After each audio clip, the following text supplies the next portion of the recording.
Hi medicos, welcome to the medicating doctor. So आज का यानी इस पेज और इस चैनल का पहला वीडियो जो होने वाला है दैट्स अबाउट एबीजी इंटरप्रिटेशन। और ये टॉपिक जो है ना, ये जब हम मेडिसिन पढ़ते हैं और एमसीक्यूज सॉल्व करते हैं नीट पीजी और बाकी एग्जाम्स के, तो उसमें हम काफ़ी बार कंफ्यूज होते हैं जब respiratory alkalosis, respiratory acidosis, metabolic acidosis, metabolic alkalosis, ये सब चीज़ें जब हम सुनते हैं पढ़ते हैं क्वेश्चंस में, और जब हम कंपनसेशन हो रहा है या नहीं हो रहा है, कब कौन सा कॉम्पनसेशन हो रहा है, ये सब जब क्वेश्चंस में आ जाता है ना, तो हम थोड़ा सा कंफ्यूज होते हैं initially. But trust me, it's very easy अगर हम एक कॉन्सेप्ट और एक सही अप्रोच रखें तो।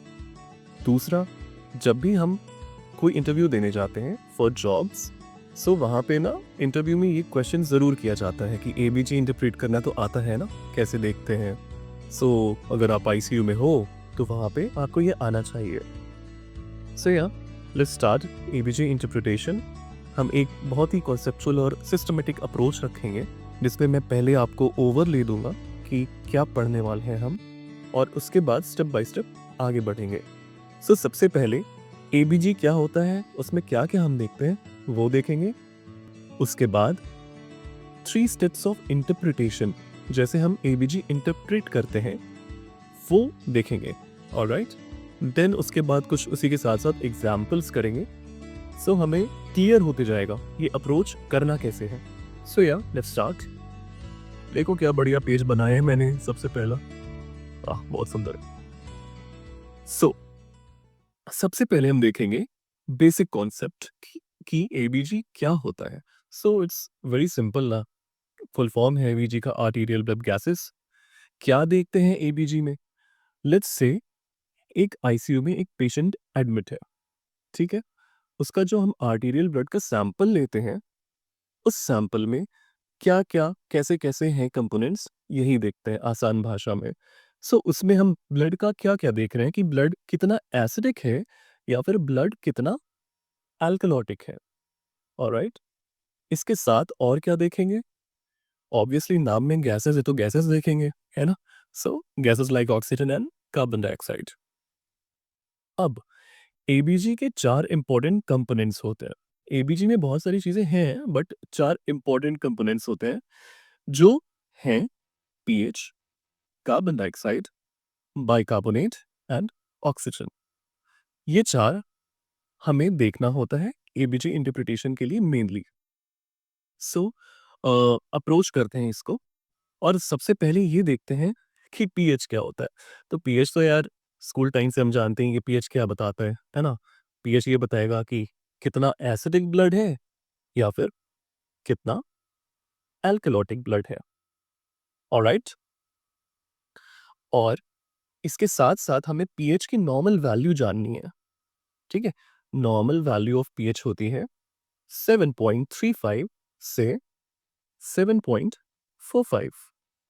ये हमें याद रखनी है क्योंकि इसी के बेसिस पे हम आगे इंटरप्रिटेशन करने वाले हैं, ठीक है। पीएच हो गया। Second, carbon dioxide. क्या है कार्बन डाइऑक्साइड? एक गैस है। गैस हमारे बॉडी में कौन मतलब देखता है, ऐसे कंट्रोल कौन करता है? लंग्स करती हैं। तो देखो यहाँ लंग्स का चित्र बना हुआ है, लग रहा है लंग्स की तरफ, लंग्स है। सो ये लंग्स है, ये कंट्रोल करेगा अमाउंट ऑफ कार्बन डाइऑक्साइड जो भी बढ़ रहा है घट रहा है, ये सब चीजें। जैसे पीएच की नॉर्मल वैल्यू हमने देखी, वैसे ही कार्बन डाइऑक्साइड की भी नॉर्मल वैल्यू होती है। क्या होती है? वो होती है 35 से 45, ठीक है। इसको भी हमें याद रखना है। तो ये तो याद भाई रहना भी चाहिए ना। देखो ना यहाँ पे पीएच में क्या था, 7.35 था और 7.45 तक था रेंज। उसी तरह से कार्बन डाइऑक्साइड की याद रख लेंगे कि भाई 35 से 45, याद रहेगा, ये याद रखना है। अब जो चीज हमें जाननी है कार्बन डाइऑक्साइड में, वो ये है कि कार्बन डाइऑक्साइड जो है वो एक एसिड की तरह बिहेव करता है। आई एम नॉट सेइंग कि कार्बन डाइऑक्साइड एक एसिड है, आई एम जस्ट सेइंग कि वो एक जब हम यहाँ एबीजी देखते हैं ना, तो वो एबीजी देखते टाइम कार्बन डाइऑक्साइड को हम एसिड मान रहे हैं क्योंकि उसकी तरह बिहेव कर रहा है। और ऐसा मैं क्यों कह रहा हूँ? क्योंकि जो कार्बन डाइऑक्साइड जो है वो that's directly proportional to the H plus ions being produced. Alright? So H plus हमें पता है कि यार H प्लस क्या होते हैं? H प्लस तो यार एसिडिक बिहेवियर एसिड रिलेटेड होता है ना, मतलब H plus are acid related. So क्या हम इसकी वजह से कह सकते हैं कि जितना ज़्यादा कार्बन डाइऑक्साइड होगा ब्लड में, उतना ही ज़्यादा ब्लड जो है वो एसिडिक होगा? कह सकते हैं, राइट? ये चीज़ हमें जाननी है। ये यार मेरी वीडियो के पीछे छुप गया ना शायद, नॉर्मल वैल्यू पीएच की। ये मैं यहाँ कर देता हूँ। वेट, पीएच की नॉर्मल वैल्यू। सो जितना ज़्यादा कार्बन डाइऑक्साइड, उतना ज़्यादा ब्लड एसिडिक है। सो अगर इस 35 से 45 की नॉर्मल वैल्यू से ज़्यादा या कम होगा जब ब्लड में वैल्यू कार्बन डाइऑक्साइड की, उसके बेसिस पे हम कह सकते हैं कि उतना एसिडिक या बेसिक है। यानी अगर 35 से कम रेंज जा रही है, तो हम कह सकते हैं ना कि वो बेसिक साइड है, राइट?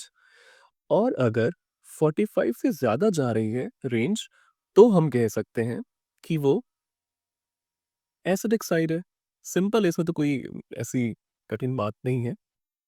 सो ये चीज़ हमें जानना है। आगे देखेंगे कि हम ये बात क्यों कर रहे हैं, राइट?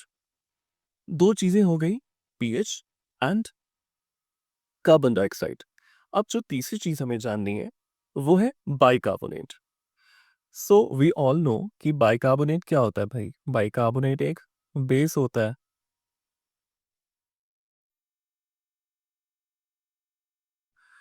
ठीक है, तो बाइकार्बोनेट भी ज़्यादा या कम हो सकता है ब्लड में, उसके बेसिस पे हम बताएँगे कि ब्लड में एसिडिटी ज़्यादा है या एल्कलॉटिक ज़्यादा है वो ब्लड। सो इसकी भी नॉर्मल वैल्यू हमें जाननी है। सो बाइकार्बोनेट की नॉर्मल वैल्यू जो होती है, वो होती है 22 टू 26। ऑलराइट? 3 चीज़ की नॉर्मल वैल्यू हमने देख ली, pH, carbon dioxide and bicarbonate. अच्छा, बाइकार्बोनेट कौन कौन कंट्रोल करता है? उसका भी चित्र यहाँ बना हुआ है, देखो। बाइकार्बोनेट जो है, वो हमारा किडनी कंट्रोल करेगी। सो किडनी कंट्रोल करेगी, इसीलिए इसको मेटाबॉलिक कंपोनेंट बोलेंगे। अभी हम आगे वो देखेंगे। तो बाइकार्बोनेट की नॉर्मल वैल्यू 22 से 26।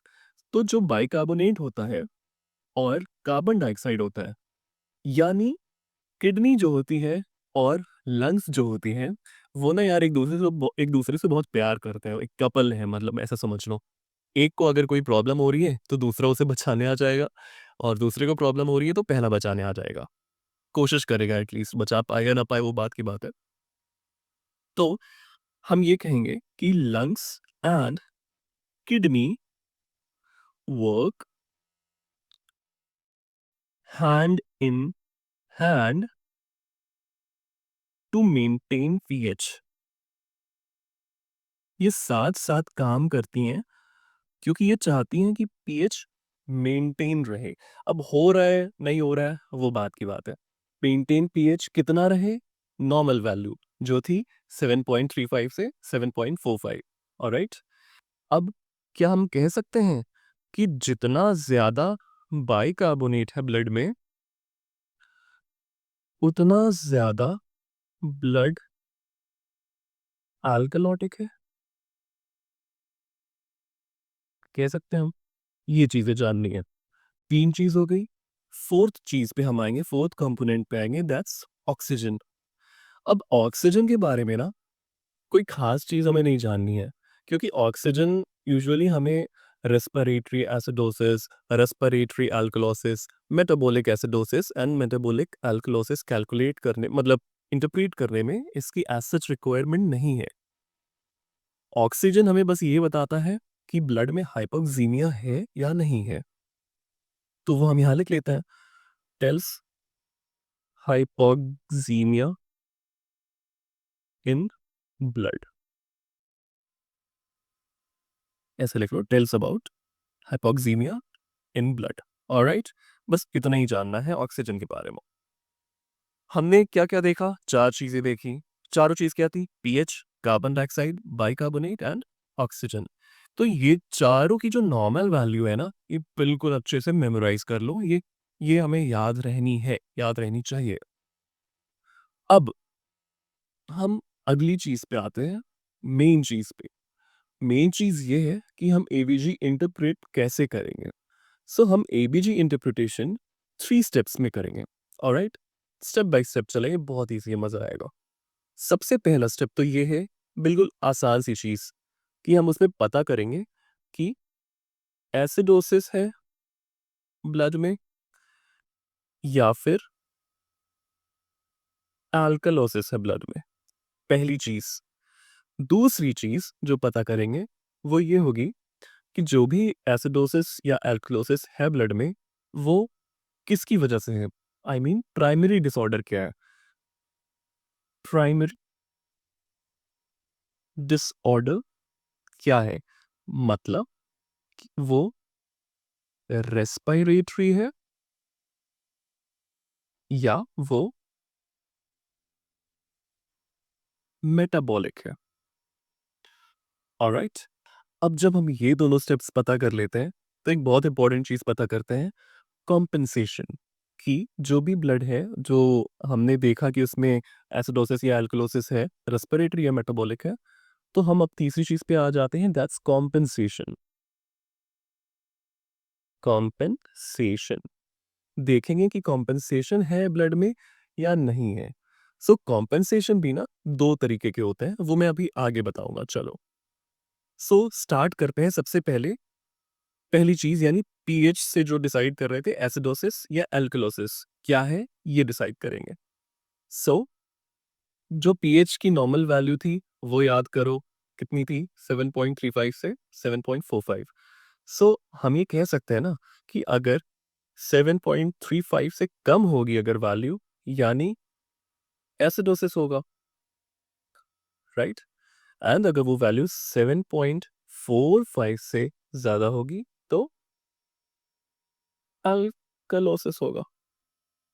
ठीक है, हमें उसमें इतना ही जानना है। दूसरी चीज, रेस्पिरेटरी या मेटाबॉलिक क्या है, इसको ढूंढने आ जाओ। हमने देख लिया कि एल्कलोसिस है या एसिडोसिस है। अब देखना है कि रेस्पिरेटरी है वो या मेटाबॉलिक है वो, जो भी है एसिडोसिस या एल्कलोसिस। सो इनिशियली ना हम जो पढ़ते थे वो एक जुगाड़ वाला मेथड होता था जिसको कहते थे रोम मेथड। इसमें रोम में आर से रेस्पिरेटरी होता है, ओ से ओपोजिट, मतलब रेस्पिरेटरी वाला ओपोजिट होगा और मेटाबॉलिक वाला इक्वल होगा। पर we will not approach this इसके हिसाब से, क्योंकि जब हम कॉम्पेंसेशन के बारे में डिस्कस करेंगे ना, तो वहां वाले क्वेश्चन इस रोम मेथड से हम फंस जाएंगे, समझ ही नहीं आएगा, कंफ्यूज हो जाएंगे। So we will not do ROME method, हम सीधा सीधा कॉन्सेप्ट ही बात करेंगे, कोई इधर उधर की बकवास बात नहीं। ठीक है, चलो कॉन्सेप्ट ही बात करते हैं, जो कि सिंपल ही है। सो अब इसमें क्या है कि रेस्पिरेटरी कंपोनेंट कौन होता है, रेस्पिरेटरी कंपोनेंट कार्बन डाइऑक्साइड होता है। चलो ठीक है, लिख लो, कौन है respiratory component, carbon dioxide. Partial pressure of carbon dioxide जो कि हम बात कर रहे हैं, तो कार्बन डाइऑक्साइड बोल रहे हैं, ठीक है, जो कि लंग्स देखती है। मेटाबॉलिक कंपोनेंट कौन है, मेटाबॉलिक कंपोनेंट है बाइकार्बोनेट, जो कि किडनी देखता है, किडनीज देखती है मतलब, ठीक है, ये हमें याद रखना है। तो अब ये जानने के बाद क्या हम कह सकते हैं कि if carbon dioxide is abnormal and if bicarbonate is normal, तो ये कंडीशन कौन सी होगी, कौन सी कहलाएगी? खुद सोचो। कार्बन डाइऑक्साइड अब नॉर्मल है, कार्बन डाइऑक्साइड की प्रॉब्लम हो रही है यहाँ पे, और कार्बन डाइऑक्साइड डाइऑक्साइड कौन देखते हैं? लंग्स देखती हैं। तो ये जो कंडीशन होगी वो कौन सी होगी? रेस्पिरेटरी कंडीशन होगी, है ना? रेस्पिरेटरी कंडीशन होगी। उसी तरह से अगर bicarbonate is abnormal and carbon dioxide is normal, तो अब ये क्या कहलाएगा? इसमें बाइकार्बोनेट अब नॉर्मल है, जो कि किडनीज देखती हैं, किडनीज मतलब मेटाबॉलिक, तो इसको हम कहें कि ये एक मेटाबॉलिक कंडीशन है। ठीक है, अब तक सब समझ में आ रहा है ना?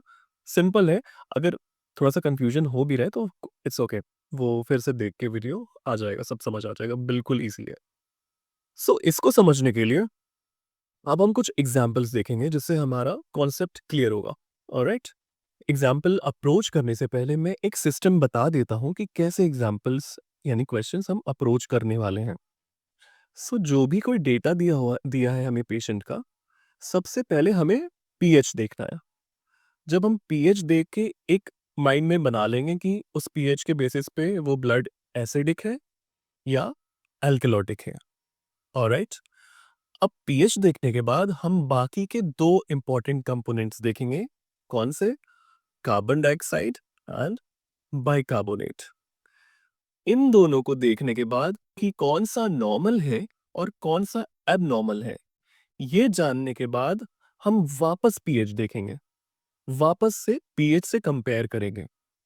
क्यों करेंगे? क्योंकि जो पीएच दिया है ना क्वेश्चंस में, पेशेंट का क्वेश्चन में, वो वो वाला पीएच है जिसका रीजन या तो कार्बन डाइऑक्साइड की एबनॉर्मेलिटी है या तो बाइकार्बोनेट की एबनॉर्मेलिटी है। समझाता हूं कैसे। सबसे पहले यहाँ पीएच देखो कितना है, 7.25। ये नॉर्मल है या एबनॉर्मल है? नॉर्मल रेंज कितनी थी सोचो, 7.35 से 7.45। सो ये तो नॉर्मल के कम, नॉर्मल से कम है, तो हम एबनॉर्मल को रेड से डिनोट करेंगे और नॉर्मल को ग्रीन से डिनोट करेंगे। ये एबनॉर्मल है या डिक्रीज है। यहाँ पे पीएच देख के एक चीज तो दिमाग में आ गया कि यार ये एसिडोसिस हो रहा होगा क्योंकि पीएच कम है नॉर्मल से। बस अभी हमें ये नहीं पता है कि कौन सा एसिडोसिस है। राइट, अब आ जाओ कार्बन डाइऑक्साइड देखो। कार्बन डाइऑक्साइड इज नॉर्मल या एबनॉर्मल? ये भी तो नॉर्मल रेंज से ज्यादा है, 35 टू 45 वाली रेंज से। सो यहाँ भी चलो लिख दो कि ये इंक्रीज्ड है। अब इसके बाद बाइकार्बोनेट देखते हैं, तो वो कितना है? It's 24, that's inside the normal range. 22 से 26 की जो नॉर्मल रेंज है उसके अंदर है 24। सो लेट्स से ये नॉर्मल है। तो अगर बाइकार्बोनेट नॉर्मल है, CO2 एबनॉर्मल है, यानी किसकी गड़बड़ी है? लंग्स की गड़बड़ी है, यानी रेस्पिरेटरी कंपोनेंट की गड़बड़ी है। और जो पीएच जो भी है यहाँ पे, जैसे 7.25 है, तो पीएच जो भी है वो यहाँ पे रेस्पिरेटरी कंपोनेंट की वजह से गड़बड़ है। तो हम क्या लिखेंगे? तो हम लिखेंगे इट्स अ रेस्पिरेटरी एसिडोसिस। समझ आएगी बात? सिंपल है। फिर से फट से यही वाला बता देता हूँ। पीएच कम है यानी एसिडोसिस हो गया, सिंपल। किसकी वजह से कम है अब हम वो देखेंगे। कार्बन डाइऑक्साइड देखो और बाइकार्बोनेट देखो। तो यहाँ पे कार्बन डाइऑक्साइड एबनॉर्मल है, बाइकार्बोनेट तो नॉर्मल है। तो जो पीएच कम है उसका रीजन बाइकार्बोनेट नहीं हो सकता क्योंकि वो नॉर्मल है। And bicarbonate is a base. Base normal है और कार्बन डाइऑक्साइड जो कि एसिड की तरह बिहेव कर रहा है, आसान भाषा में, वो बढ़ा हुआ है। तो carbon dioxide is a respiratory component, so it's a respiratory acidosis. Clear? चलो let's move to a second example. With time ये दो तीन चार एग्जाम्पल्स हम करेंगे, बहुत इजी होगा, बहुत मजा आएगा। So let's see. यहाँ पीएच कितना है 7.56। सो 7.56 पीएच है। चलो कितना है, नॉर्मल है एबनॉर्मल है? एबनॉर्मल है, इंक्रीज्ड है, लिख दो इंक्रीज्ड। कार्बन डाइऑक्साइड देखते हैं कितना है 28। इंक्रीज है या डिक्रीज है, मतलब नॉर्मल है या नॉर्मल है, क्या है? 28 है, डिक्रीज्ड है, लिख दो यहाँ पे ये भी डिक्रीज्ड है। व्हाट अबाउट बाइकार्बोनेट, ये इंक्रीज्ड है या डिक्रीज्ड है? 22 है, नॉर्मल है, नॉर्मल रेंज है, 22 से 26 की नॉर्मल रेंज के अंदर है ये। चलो लिख दो नॉर्मल है। सो पीएच जो हमने देखा 7.56 बढ़ा हुआ, उसके बेसिस पे हम क्या कह रहे हैं, क्या है ये? उसके बेसिस पे हम कह रहे हैं कि ये एल्कालोसिस है। कौन सा एल्कालोसिस है, अब ये देखना है। सो जो पीएच इंक्रीज्ड है उसका रीजन क्या है, कार्बन डाइऑक्साइड या bicarbonate? Again bicarbonate which is a base is normal here, carbon dioxide घटा हुआ है, ठीक है। So carbon dioxide is a respiratory component, so this alkalosis is respiratory, लिख दे रेस्पिरेटरी। समझ आ गया? चलो जल्दी से तीसरा भी देख लेते हैं। यहाँ पे क्या है 7.25 पीएच जो है, नॉर्मल एबनॉर्मल? माइंड में बोलते रहना, दिस इज डिक्रीज्ड है ना, एबनॉर्मल। कार्बन डाइऑक्साइड कितना है 37 है, नॉर्मल या एबनॉर्मल? अब यहाँ कार्बन डाइऑक्साइड जो है वो नॉर्मल है। बाइकार्बोनेट देखो 21, 21 इज ज्यादा या कम या नॉर्मल? 22 से 26 से कम है ना ये, 21 है, so this is abnormal, decreased है। सो अब हम यहाँ क्या बोलेंगे, पीएच को देखेंगे, डिक्रीज्ड है यानी it's acidosis, right. Carbon dioxide को देखो, नॉर्मल है, यानी गड़बड़ी किसकी वजह से होगी यहाँ पे, बाइकार्बोनेट की वजह से गड़बड़ी है, देखो कम है, डिक्रीज्ड हुआ पड़ा है, एबनॉर्मल है। So here the reason will be metabolic components, so this will be called metabolic acidosis। इसका मतलब है ब्लड में इनफ बेस नहीं है, ये मतलब है सिंपल। चलो अब आगे देखते हैं last example. Here pH is 7.56, इन 7.56 जो है वो नॉर्मल है एबनॉर्मल है?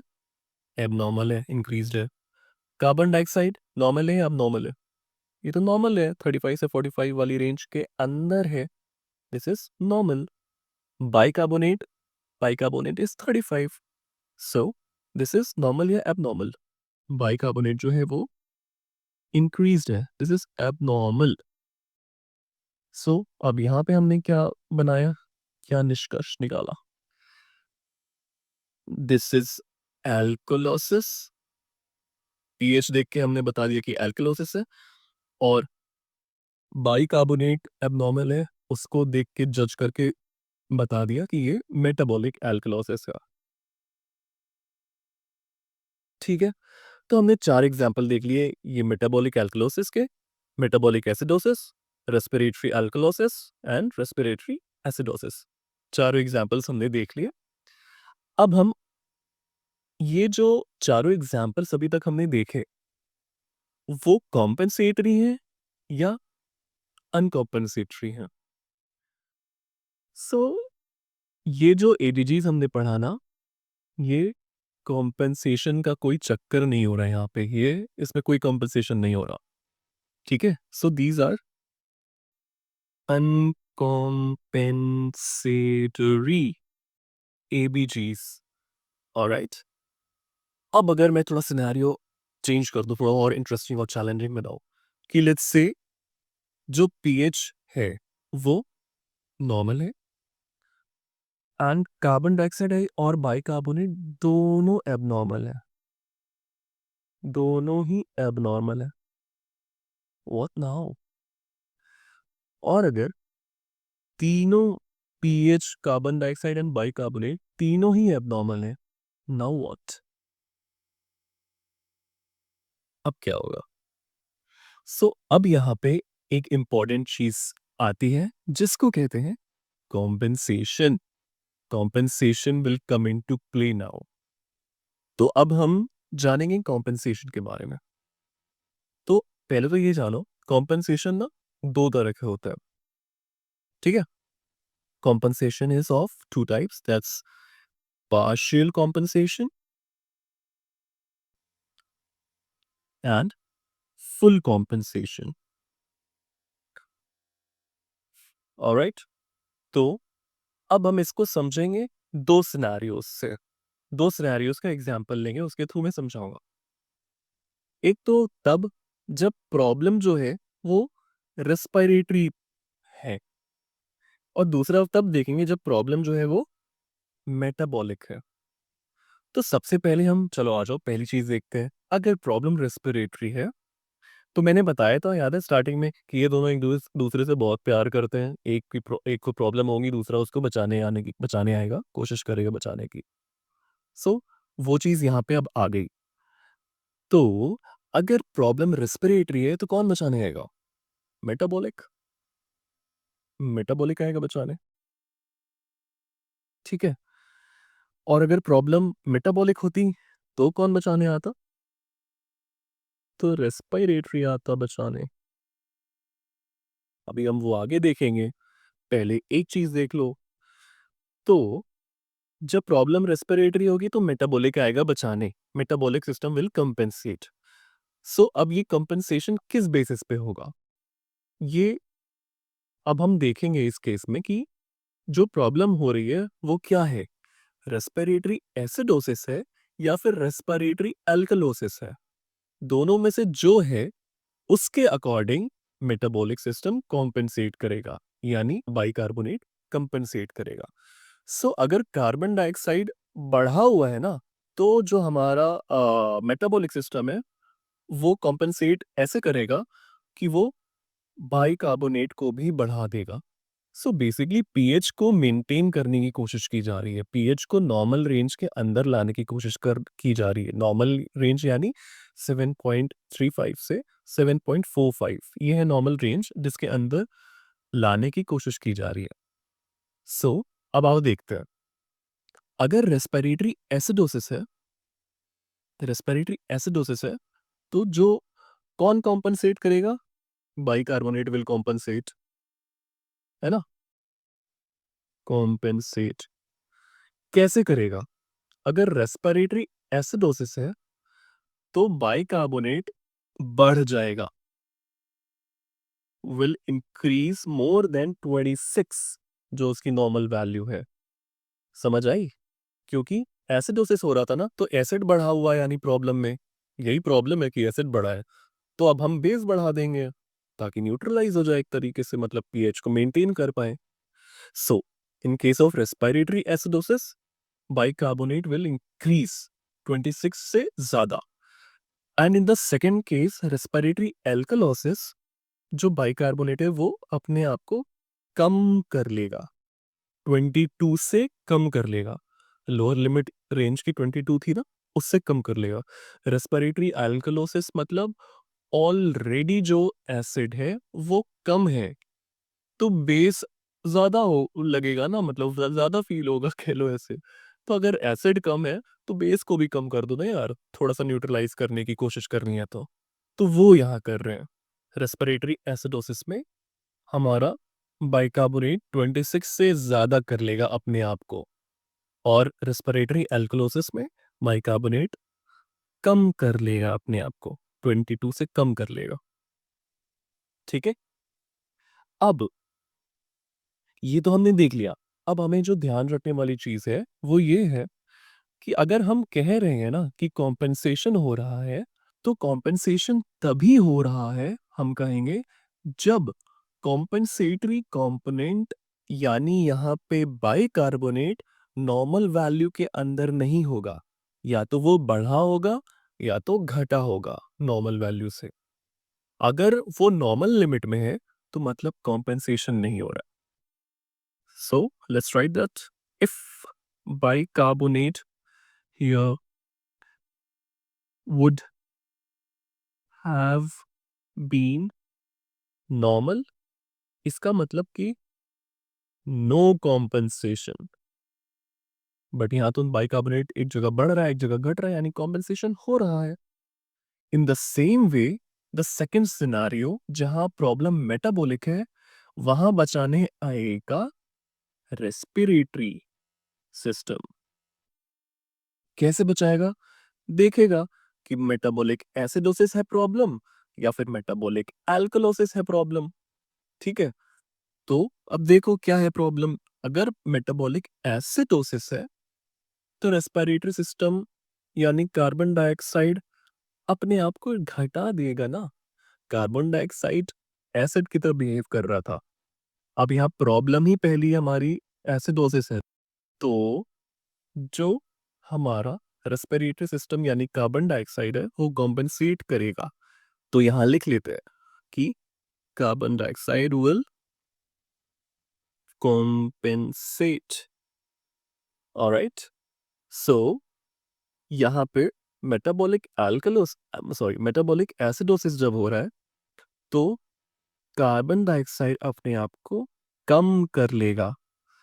कितने से कम कर लेगा? उसकी नॉर्मल यानी 35 से कम कर लेगा। और अगर मेटाबॉलिक अल्कलोसिस हो रहा है यानी बॉडी में एसिड कम है, बेस ज़्यादा है, तो हमें एसिड बढ़ाना पड़ेगा। और वो रोल यहाँ कौन प्ले कर रहा है? रेस्पिरेटरी सिस्टम प्ले कर रहा है, यानी कार्बन डाइऑक्साइड प्ले कर रहा है। तो उस केस में यहाँ पे कार्बन डाइऑक्साइड अपने आप को बढ़ा लेगा। कितने से बढ़ा लेगा? 45 से बढ़ा लेगा। जो उसकी नॉर्मल रेंज थी, अपर लिमिट 45 थी, उससे बढ़ा लेगा ताकि मेटाबॉलिक एल्कलोसिस की प्रॉब्लम थोड़ी न्यूट्रलाइज हो एसिड बढ़ाने पर, मतलब कार्बन डाइऑक्साइड बढ़ाने पर। ठीक है, ये चीज क्लियर हुआ। And in the same way जो अभी हमने प्रीवियस एग्जांपल में देखा, उसी वे में the value should be outside of the normal range. यहाँ पे कार्बन डाइऑक्साइड की वैल्यू शुड बी इंक्रीज्ड या डिक्रीज्ड, मतलब आउटसाइड द नॉर्मल रेंज। तभी हम कहेंगे कि कॉम्पेंसेशन हो रहा है। अगर ये नहीं हो रहा होता तो कॉम्पेंसेशन नहीं हो रहा होता। ठीक है, सो हमने कॉन्सेप्ट तो देख लिया। अब एग्जाम्पल्स करेंगे, 4 एग्जाम्पल्स, सब क्लियर हो जाएगा। ठीक है, लेट्स सी। यहाँ पीएच कितना है? 7.30। 7.30 यानी एबनॉर्मल, सिस डिक्रीज्ड। कार्बन डाइऑक्साइड कितना है? ये भी एबनॉर्मल है, इंक्रीज्ड है। बाइकार्बोनेट कितना है? ये भी एबनॉर्मल है, इंक्रीज्ड है। सो सी, मैंने कहा था ना कि ऐसी सिचुएशन में कॉम्पेंसेशन हो रहा होगा। सो पीएच हम सबसे पहले देखते हैं, जैसा मैंने बताया। तो पीएच के बेसिस पे हम क्या बोलेंगे, क्या हो रहा है यहाँ पे? एसिडोसिस हो रहा है, राइट? अब ये मेटाबॉलिक हो रहा है या रेस्पिरेटरी हो रहा है वो देखना पड़ेगा, क्योंकि यहाँ तो दोनों ही बढ़े हुए हैं, कार्बन डाइऑक्साइड और बाइकार्बोनेट। तो हम डिसाइड कैसे करते हैं कि पीएच एसिडोसिस कर रहा है? और एसिडोसिस तभी होता इफ एसिडोसिस तभी हो पाता इफ या तो कार्बन डाइऑक्साइड बढ़ रहा होता यानी एसिड बढ़ रहा होता, और अगर बाइकार्बोनेट सॉरी बाइकार्बोनेट कम हो रहा होता। सिर्फ इन दो सिचुएशंस में एसिडोसिस हो सकता है। ठीक है, फॉर द ऑब्वियस रीजन कि carbon dioxide is an acid की तरह बिहेव करने वाला और बाइकार्बोनेट बेस। ठीक है, तो यहाँ एसिडोसिस हो रहा है। यहाँ बाइकार्बोनेट तो भाई कम हो नहीं रहा है, वो तो बढ़ रहा है क्वेश्चन में जो दिया है, यानी ये तो रीजन नहीं हो सकता। तो कौन होगा? कार्बन डाइऑक्साइड होगा रीजन, यानी इट्स अ रेस्पिरेटरी। ठीक है, होगी बात क्लियर, समझ आ गया? अब रेस्पिरेटरी एसिडोसिस हो रहा है एंड बाइकार्बोनेट इंक्रीज्ड है। वो इसलिए इंक्रीज्ड है क्योंकि वो कॉम्पेंसेट करने की कोशिश कर रहा है। समझ आई? पिछला जो भी अभी पढ़ा वो रिकॉल करो। रेस्पिरेटरी की प्रॉब्लम होती तो मेटाबॉलिक बचाने आता। सी यहाँ पे रेस्पिरेटरी एसिडोसिस है, रेस्पिरेटरी प्रॉब्लम, तो मेटाबॉलिक बचाने आया हुआ है, इसीलिए बाइकार्बोनेट यहाँ इंक्रीज्ड है, मतलब बाइकार्बोनेट इज कॉम्पेंसेटिंग। ठीक, तो कॉम्पेंसेशन तो हो रहा है। अब ये देखना है कि कॉम्पेंसेशन फुल है या पार्शियल है। ये कैसे देखेंगे? So again we will see pH. अगर पीएच इस कॉम्पेंसेशन के बाद नॉर्मल रेंज में आया हुआ शो हो रहा है, यानी कॉम्पेंसेशन फुल है। बट अगर पीएच नॉर्मल रेंज में नहीं आया है आफ्टर द कॉम्पेंसेशन, यानी इट्स अ पार्शियल कॉम्पेंसेशन। सो देखो यहाँ, यहाँ कितना है पीएच? यहाँ तो 7.30 है। क्या ये नॉर्मल रेंज में आया हुआ है पीएच? नहीं ना, ये तो कम है। यानी this is a case of partial compensation, मतलब respiratory acidosis with partial compensation. ये हो गया हमारी इसकी बात। नो बकवास। कहने का मतलब ये है कि ये जो कॉम्पेंसेशन हो रहा है वो इतना नहीं हो रहा है to bring the pH back to normal. ये उतना नहीं हो रहा है, सिंपल। अगले एग्जांपल पे आ जाओ और क्लियर करते हैं। पीएच इज 7.50, क्या है? इंक्रीज है। कार्बन डाइऑक्साइड 51 क्या है? इंक्रीज्ड है। बाइकार्बोनेट 41 क्या है? इंक्रीज्ड है। सो पीएच देख के हमने एक चीज तो देख ली कि जो हो रहा है वो एल्कलोसिस हो रहा है। ठीक, कौन सा है, रेस्पिरेटरी या मेटाबॉलिक, वो उसी तरह डिसाइड करेंगे जैसे पिछला एग्जाम्पल डिसाइड किया। देखो यहाँ पे कार्बन डाइऑक्साइड अगर यहाँ पे घटता या फिर बाइकार्बोनेट बढ़ता तो एल्कलोसिस होता। बट यहाँ कार्बन डाइऑक्साइड घट नहीं रहा है, बढ़ ही रहा है। तो क्या ये रीजन हो सकता है एल्कलोसिस का? नहीं। बाइकार्बोनेट यहाँ पे बढ़ रहा है, तो क्या ये रीजन होगा एल्कलोसिस का? यस, ये रीजन होगा। So this is it, metabolic alkalosis. ठीक है, क्लियर। अब ये देख लिया, अब तीसरी चीज देखो, कॉम्पेंसेशन है, क्या है, फुल है, पार्शियल है। सो क्या यहाँ पे पीएच नॉर्मल लिमिट में है? नहीं है। So again simple, pH normal limit में नहीं आ पाया after the compensation, so it's a partial compensation. Picture बन रही है अब दिमाग में थोड़ी? अगर नहीं भी बन रही है, वैसे तो बन रही होगी, अगर नहीं बन रही है तो दोबारा वीडियो देख लेना, क्लियर हो जाएगा। ठीक है, इसका मतलब जो हमारी प्रॉब्लम है एल्कलोसिस की, मेटाबॉलिक एल्कलोसिस की, तो कॉम्पनसेट करने जो आ रहा है वो कार्बन डाइऑक्साइड आया हुआ है यहाँ पे, अपने आप को बढ़ाया हुआ है। इसकी वजह से एल्कलोसिस नहीं है, ये कॉम्पनसेशन हो रहा है, इसकी वजह से कार्बन डाइऑक्साइड बढ़ा हुआ है। लेकिन वो इतना अपने आप को नहीं बढ़ा पाया जितने में पीएच नॉर्मल आ पाता, and that's why pH is abnormal, still abnormal. So it will be called metabolic alkalosis with partial compensation. Alright? Next example. अब यहाँ देखो, ये एक इंपॉर्टेंट एग्जाम्पल है जहां पीएच जो है वो 7.35 है। इट्स नॉर्मल या एबनॉर्मल? ये तो नॉर्मल है। कार्बन डाइऑक्साइड 49, ये तो बढ़ा हुआ है। बाइकार्बोनेट 30, ये भी बढ़ा हुआ है। अब अब क्या करोगे, इसको कैसे इंटरप्रीट करेंगे?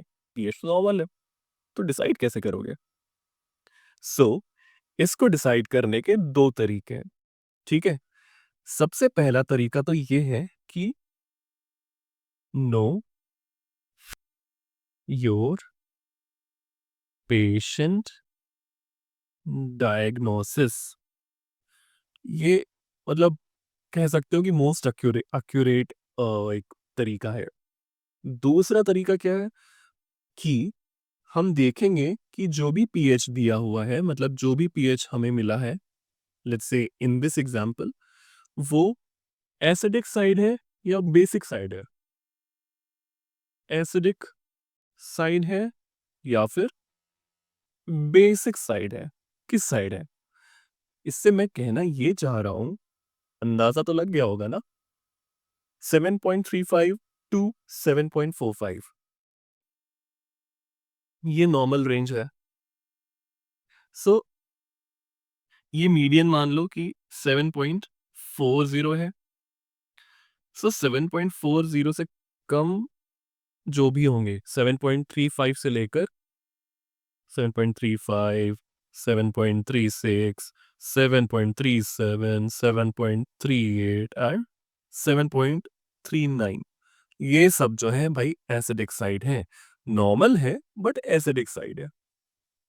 एंड अगर ये 7.45 के साइड जाता है, यानी 7.41, 7.42, 7.43, 7.44 एंड 7.45, तो हम कह सकते हैं कि ये जो है ये बेसिक साइड है। अगेन ये नॉर्मल है बट बेसिक साइड है। जुगाड़ समझ लो इसको, ठीक है। आई मीन एल्कोलॉटिक साइड है। लिख लो इसको, नॉर्मल एसिडिक, एंड इसको लिख लो नॉर्मल एल्कोलॉटिक। ऑलराइट। सो अब उस केस में जब हम पेशेंट का डायग्नोसिस जानते हैं, तो दो सिनेरियो हो सकते हैं, दो अलग अलग तरह के डायग्नोसिस हो सकते हैं। पहला, अगर पेशेंट जो है वो आया है आपको किसी भी तरह की रेस्पिरेटरी प्रॉब्लम लेके, like C COPD, like respiratory failure. Alright. तो अगर इस तरह की प्रॉब्लम लेके आया है, यानी जो पेशेंट को प्रॉब्लम होगी यार वो रेस्पिरेटरी प्रॉब्लम होगी, है ना। और इस क्वेश्चन में यहाँ पे पीएच कितना है, 7.35, जिसको हमने क्या बोला था, नॉर्मल एसिडिक, ये बोला था यहाँ से। सो जो जब एसिडिक है, वो नॉर्मल एसिडिक है एंड रेस्पिरेटरी प्रॉब्लम है, तो कह सकते हैं ना कि पेशेंट को रेस्पिरेटरी एसिडोसिस होगा। क्या हम ये कह सकते हैं? बिल्कुल कह सकते हैं। और रेस्पिरेटरी एसिडोसिस है इसलिए जो हमारा बाइकार्बोनेट है वो इसको कॉम्पेंसेट करने के लिए इंक्रीज कर रहा है, ठीक है। And bicarbonate is increasing to compensate. Second scenario देखते हैं। इस सिनेरियो में जहां पेशेंट जो है वो ऐसी कंप्लेन लेके आया, जैसे डायरिया है, वॉमिटिंग है, जिसमें एसिड का लॉस हो रहा है। एसिड लॉस हो रहा है तो मतलब बॉडी में बेस बढ़ गया ना, एल्कलॉटिक चीज बढ़ गई, है ना। तो अब यहाँ क्या होगा, जब बॉडी में बेस बढ़ गया तो भाई एसिड अपने आप को बढ़ाने की कोशिश करेगा। बॉडी में मेटाबॉलिक प्रॉब्लम हो गई तो रेस्पिरेटरी उसका साथ देगा, यानी कार्बन डाइऑक्साइड अपने आप को बढ़ाने की कोशिश करेगा फॉर कंपनसेशन। तो पहले तो यहाँ लिख लो कि ये जो प्रॉब्लम हो रही है ये क्या हो रही है, बेस्ड ऑन द पीएच जो कि 7.35 है, इसको पेशेंट को हो रहा है मेटाबॉलिक एल्कलोसिस। मेटाबॉलिक एल्कलोसिस, ठीक है। पेशेंट को हो रहा है मेटाबॉलिक एल्कलोसिस, और जो बॉडी का कार्बन डाइऑक्साइड है उसके थ्रू कॉम्पेंसेशन हो रहा है, तो वो भी यहाँ पे लिख देते हैं। And CO2 is increased to compensate. समझ में आ गई? ये चीज़ क्लियर हो गई? अब ये तो एक तरीका हो गया जब हमारे पास पेशेंट का डायग्नोसिस है, ठीक है? अब अगर डायग्नोसिस नहीं है पेशेंट का तब क्या करेंगे?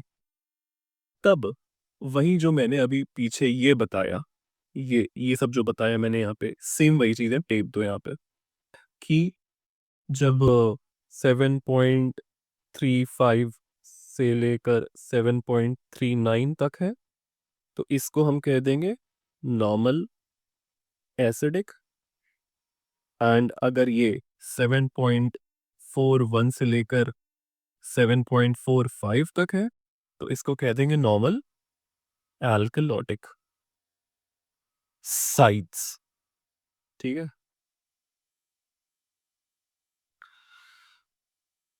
ठीक है? सो अब इसके क्वेश्चंस आओ हम करते हैं। सबसे पहला एग्जांपल पीएच देखो कितना है 7.35 व्हिच इज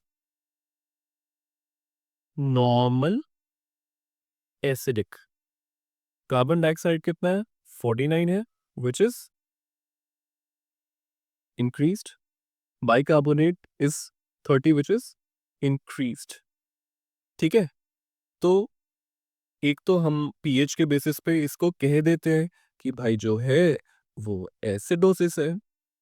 अब किसकी वजह से है? ये कार्बन डाइऑक्साइड की वजह से है, तो लिख देंगे रेस्पिरेटरी एसिडोसिस। और पीएच तो नॉर्मल है ना, बट तो वो भी चीज़ यहाँ लिख देते हैं यार कि रेस्पिरेटरी नॉर्मल एसिडोसिस। ठीक है? और अब आती है कॉम्पनसेशन की बात। तो क्योंकि पीएच नॉर्मल तक आ गया है, so we know that the compensation is full compensation because pH has come to normal range, within the normal range. All right. अब आ जाओ फट से दूसरा एग्जांपल देते हैं। पीएच कितना है 7.44। क्या है ये इसको कहोगे नॉर्मल एल्कलॉटिक। कार्बन डाइऑक्साइड 48 है, बढ़ा हुआ है। बाइकार्बोनेट 35 है, बढ़ा हुआ है। तो पीएच बीइंग नॉर्मल एल्कलॉटिक, अब प्रॉब्लम क्या होगी? रेस्पिरेटरी या मेटाबॉलिक? एल्कलॉसिक साइड है, मतलब एल्कलोसिस हो रहा है।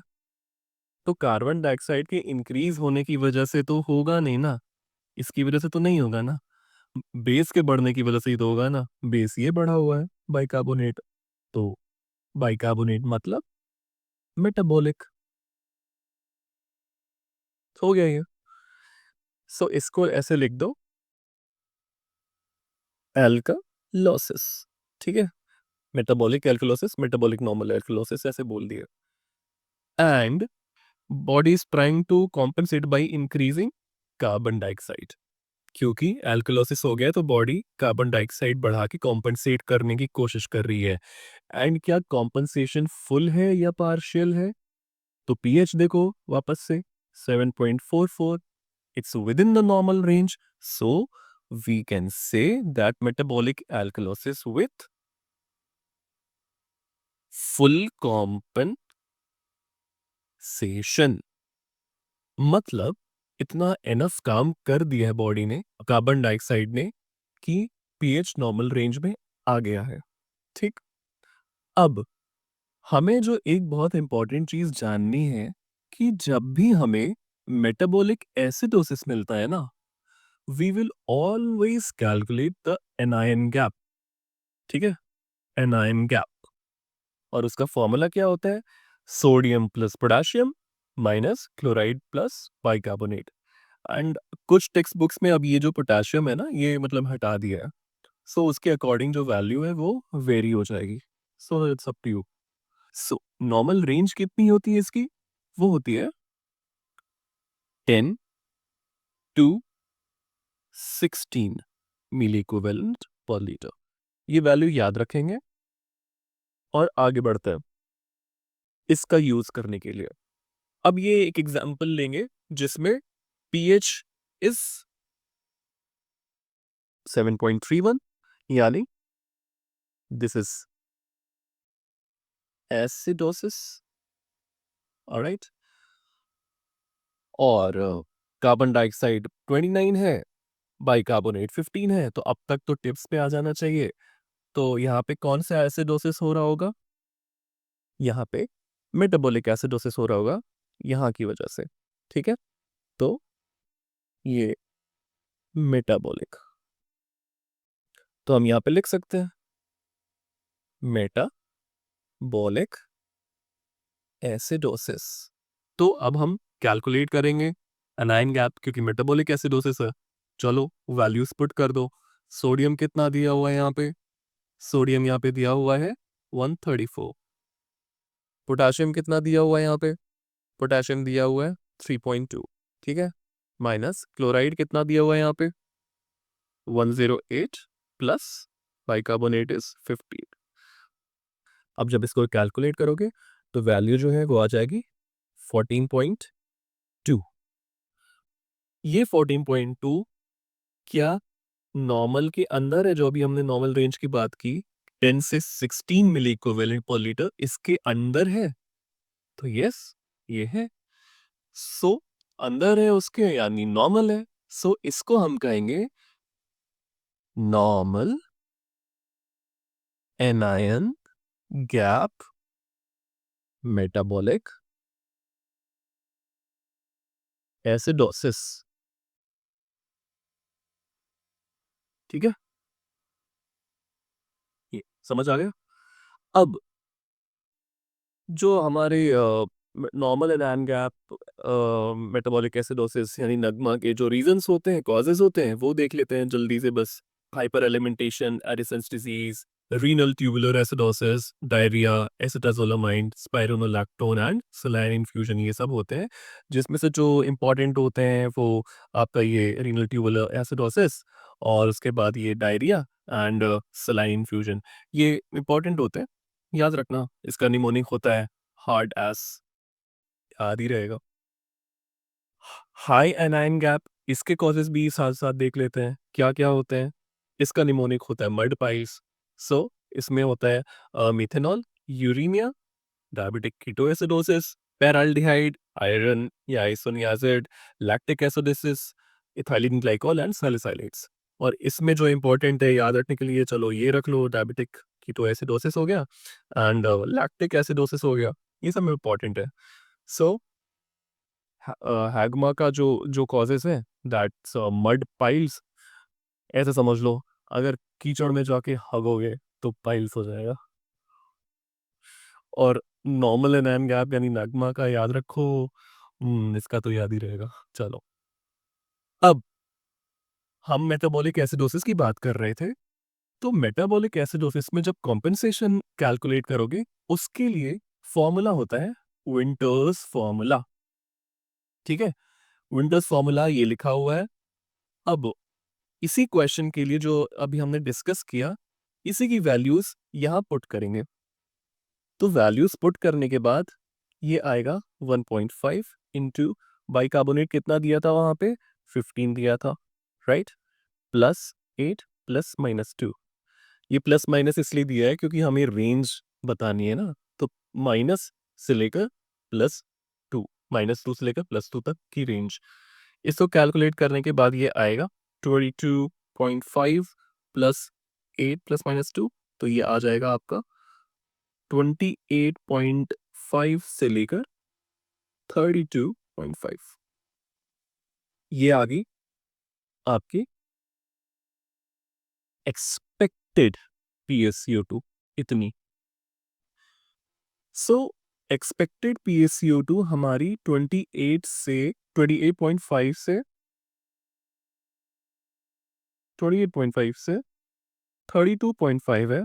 और एक्चुअल PSCO2 कितनी थी? मतलब जो क्वेश्चन में, मतलब हमारे या पेशेंट का जो दिया हुआ है, दैट्स एक्चुअल जितनी मिली है, वो कितनी है? 29। तो यहाँ 29 लिख लो।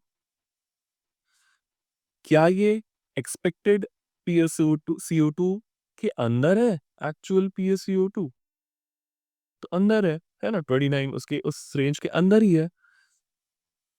Hence the respiratory component has appropriately compensated, क्योंकि वो वैल्यू कार्बन डाइऑक्साइड की, एक्चुअल कार्बन डाइऑक्साइड की वैल्यू एक्सपेक्टेड कार्बन डाइऑक्साइड की वैल्यू के अंदर ही है, तो मतलब अप्रोप्रिएट कॉम्पेंसेशन हो रहा है।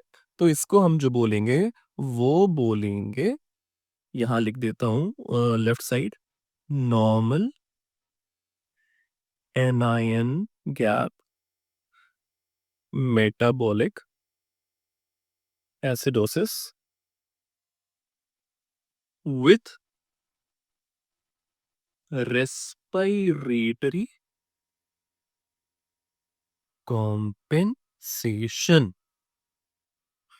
ठीक, याद रहे, मतलब समझ आ गई ये चीज, ऐसे इसको लिखते हैं। बट ओवरऑल हम क्या लिखेंगे, कॉम्पेंसेशन देखो, कॉम्पेंसेशन हुआ है या नहीं हुआ है, मतलब पार्शियल है या फुल है। तो देखो वही सेम चीज, पीएच 7.31 दिया था, यानी ये तो नॉर्मल के अंदर नहीं है, तो यानी पार्शियली कॉम्पेंसेटेड है। तो यहाँ पे हम लिखेंगे ओवरऑल, जो लिखेंगे फाइनल आंसर लिखेंगे, फाइनल आंसर हम लिखेंगे कि partially compensated metabolic acidosis with respiratory compensation। ये हो गया हमारा एबीजी का इंटरप्रिटेशन इस पर्टिकुलर एग्जाम्पल का।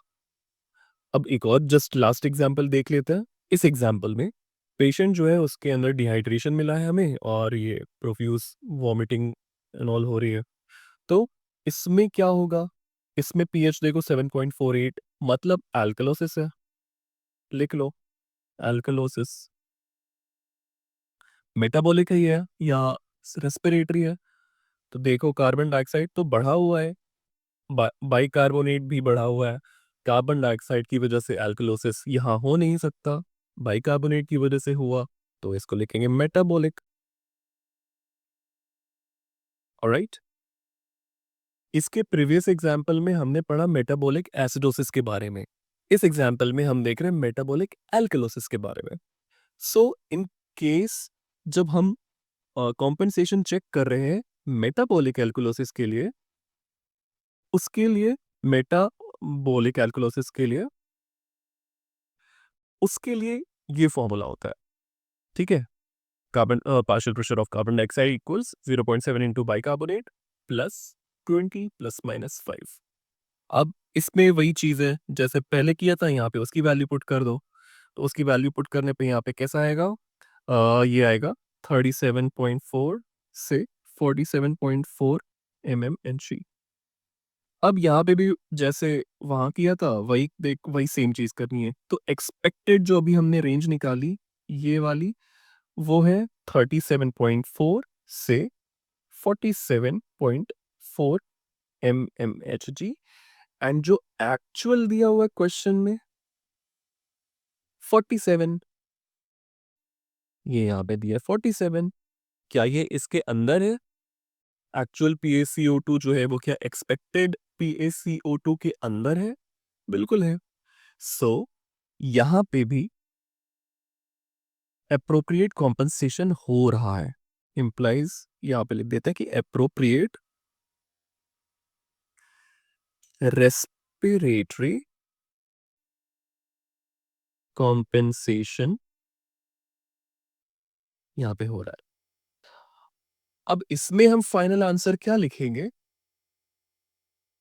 इसमें लिखेंगे, इसमें लिखेंगे वही पीएच को देखो, नॉर्मल रेंज के यहाँ बाहर है ये, तो इसको लिखोगे, इसको भी लिखोगे तुम ऐसे, partially compensated metabolic alkalosis with respiratory compensation.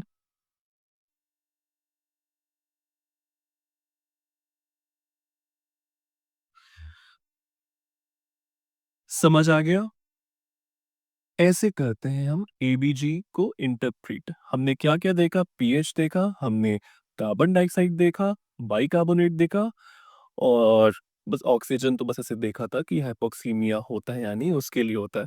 तो ये सब देखते हुए हमने मेटाबॉलिक एसिडोसिस देखा, मेटाबॉलिक अल्कलोसिस देखा, रेस्पिरेटरी अल्कलोसिस देखा, रेस्पिरेटरी एसिडोसिस देखा, उसके साथ कॉम्पेंसेशन हो रहा है या नहीं वो देखा, और हो रहा है तो पार्शियल हो रहा है या कंप्लीट, फुल या कंप्लीट, कौन सा हो रहा है।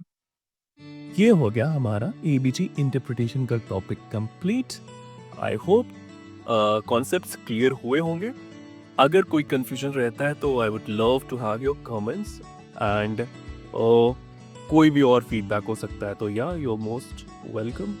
आई am always up for it. I hope you enjoy this session. हाँ, yeah so this was the Medicating Doctor. See you soon. All the best. Thank you.